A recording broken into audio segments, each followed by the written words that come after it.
There are a few technical problems with this image. One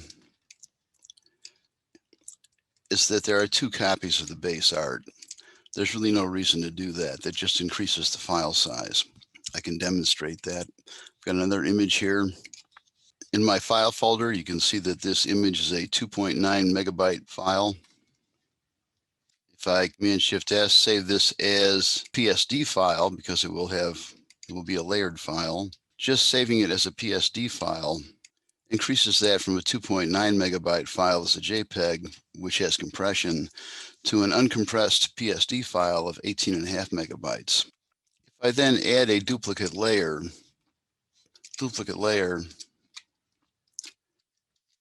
save this once again as the PSD file,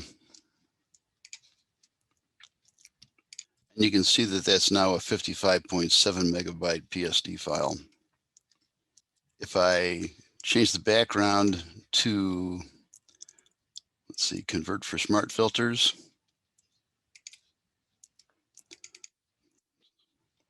see it's now a smart object, and save that again, you can see that it's now a 93.1 megabyte file.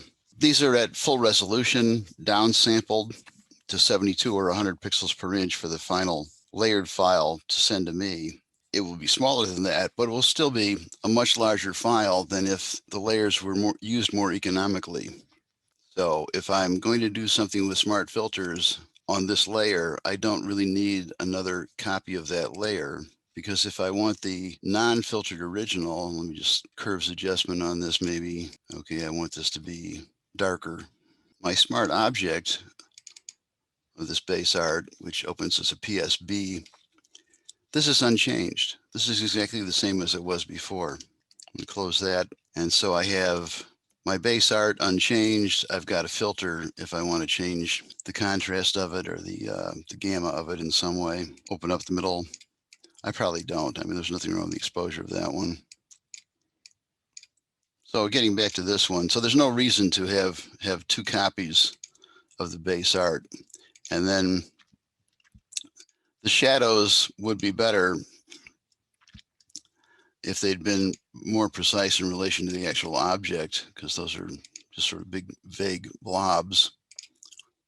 The car is coming directly at the camera, which is odd since it seems to be parked by the curb. Maybe we can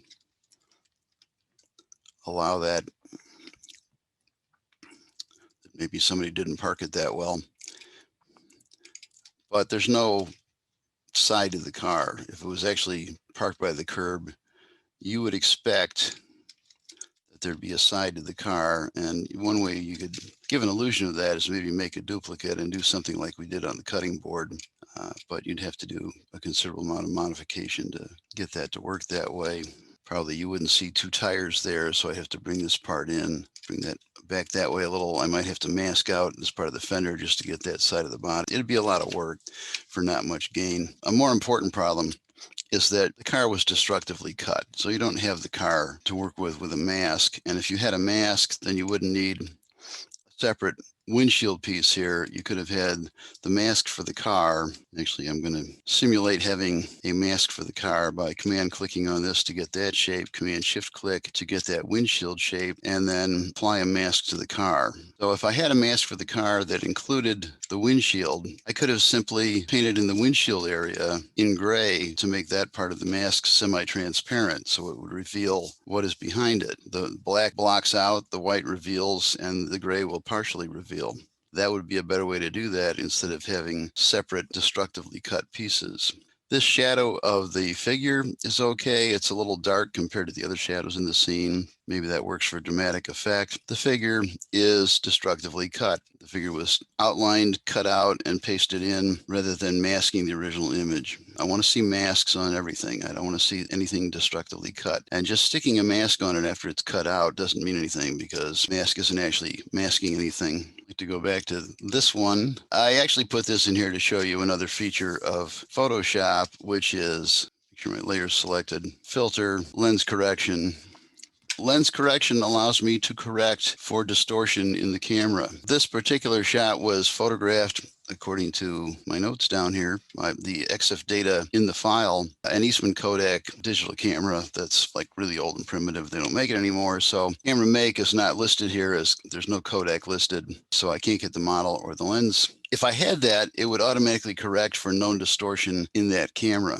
I have auto scale image here and transparency for the edge. I can do edge extension or I can do transparency. And where that comes into play is if I am doing a perspective correction on this, and you can see that there's some barrel distortion in the lens, which was not corrected because I don't have a profile for that particular camera and lens. So I'm going to have to do this all over here and zoom out a little.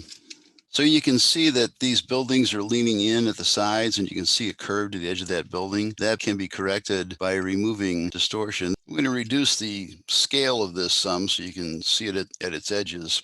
So this rounding of the buildings, this is called barrel distortion, and you get this sometimes with wide angle lenses. And I can correct the barrel distortion, exaggerate, this is barrel distortion, by adding some pincushion distortion. Pincushion you get sometimes with some telephoto lenses. So by adding some pincushion distortion to something that has barrel distortion, I kind of balance it out, and that has somewhat straightened the curve in that building. But I also have perspective distortion, and I can change that by adjusting vertical. And if I go this way, it's the wrong way. If I go this way, that's too far, but you can see that that brings it closer to parallel. And I might have just a bit of rotation error because this was handheld and I just snapped this as I was walking down the street. I think maybe -1 degree seems to straighten that building to my grid lines. Your grid lines are adjustable, by the way. You can have any size grid you want. You could have lots of grid, you could have wider grid, you can turn off the grid. But the grid can help you figure out how to straighten an image. What I want to do is try to find a grid size where my grid is close to something that I want to straighten. I can actually move the grid if I want to line this grid right up to that building on the left and see how I fit on the right. Looks like I'm still a little bit off. It could be that I rotated a little bit too far. I'll go like 3/4 of a degree.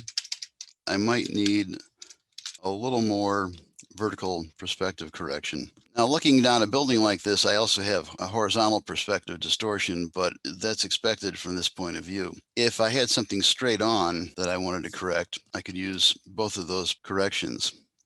All right, I'm going to scale this back up a little bit because we have some big holes there. Let's say about 93, I think will be okay. Had I used the edge extension, it just spreads out what's at the edge, and it's a blur. It works fine on a sky. It doesn't work that well on other things that have texture or details. So I'm going to say no edge extension and say OK. Now I went back to my original layer because these things won't work if the image is a smart object. I would have to go in and do the editing of a smart object. I'll make a duplicate of this. And make that a smart object by converting it for smart filters. I would have to double click on that to go into the layer 01 PSB file that is part of the PSD and do my editing here. So for example, if I wanted to select this area and shift function key 5, do a content aware fill.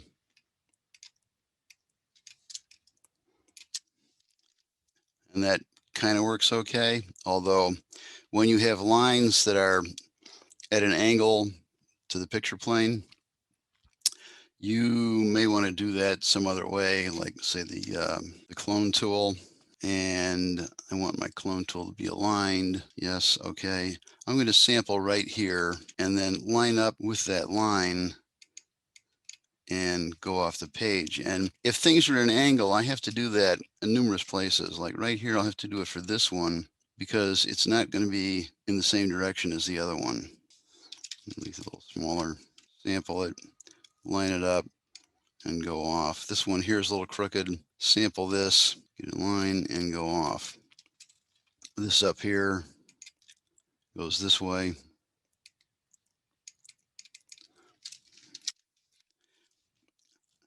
I'm not going to take the time to do this right now, but I would have to do something similar at the bottom. If, for example, I'm going to subtract this part from that selection. This part, if I shift function key 5 and do a content aware fill on that, it's a bit vague and imprecise. So I would have to do that with some cloning. But the other part, if I subtract this from that selection, maybe about to here, and shift function key 5, content aware fill, that actually works okay. I mean, this is a bit vague down here, and I would want a clone to fix that.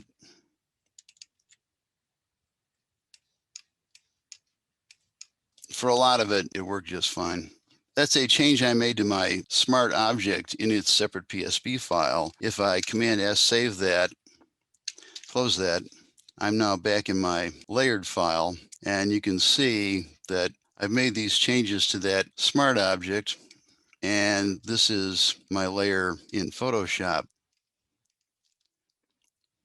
Turn that off and turn this on.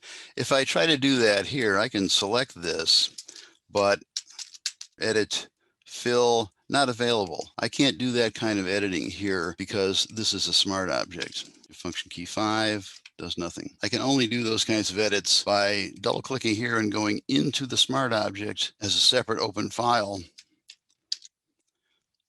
or work on it in a layer that is in Photoshop, not as a smart object. For that last example of the figure on the French street,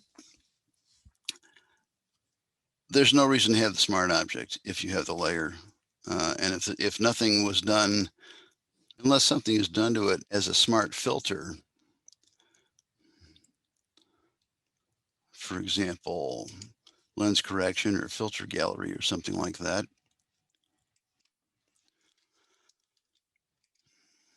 I could do that because it's a smart object, can have smart filters, but I can't do the kind of editing on that I can do here in terms of filling things in unless I double click on this and edit it as a separate open document as a PSB, and then close that, and it would update in this file.